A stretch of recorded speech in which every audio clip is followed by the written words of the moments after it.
দেখো একটা ছোট্ট একটা exponential problem 3 1 square plus 2889 square equal two কত।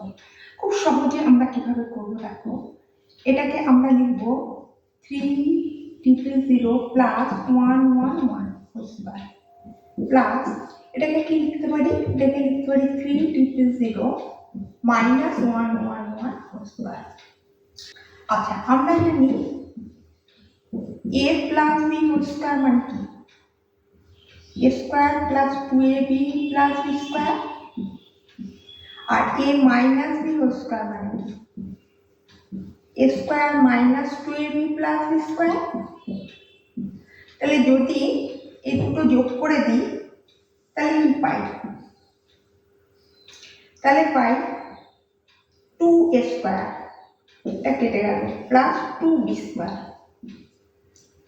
আচ্ছা তাহলে a plus b whole square এখানে লিখে দিচ্ছি, a plus b whole square plus a minus b whole square equal to 2a square plus 2b square. এই তো, তাহলে এইটাকে আমি a plus b whole square, এটাকে a minus b whole square যদি ধরি তাহলে এখান থেকে আমি কি পাচ্ছি, আচ্ছা এটা equal to 2 into a square plus b square. তাহলে আমি এখানে লিখতে পারি 2 ইনটু স্কয়ার মানে কি, এখানে a মানে আমি ধরেছি 3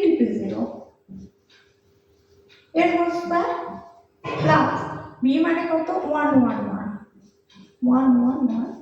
স্কয়ার। দেখো এটা ইকুয়াল টু কি লেখা যায়, এটা ইকুয়াল টু লেখা যায় 2 থাকলো হচ্ছে 9 হচ্ছে, আর তিনটে জিরো ছিল হয়ে যাবে 1 2 3 আর 1 2 3 ছটা জিরো হয়ে যাবে প্লাস। দেখো আমরা একটা এরকম ধরনের জানি 11 স্কয়ার মানে 121, 111 স্কয়ার মানে এটা কি হবে 1 2 3 এভাবে বাড়বে 1 2 3 2 1, তাহলে এটা হবে 1 2 3 2 1, দ্যাট ইজ ইকুয়াল টু, এটাকে যোগ করে দিই আমি, তাহলে যোগ করলে এই পাঁচটা ঘরে এই পাঁচটা সংখ্যা বসবে, একটা জিরো থাকবে, তাহলে 9 0 1 2 3 2 1।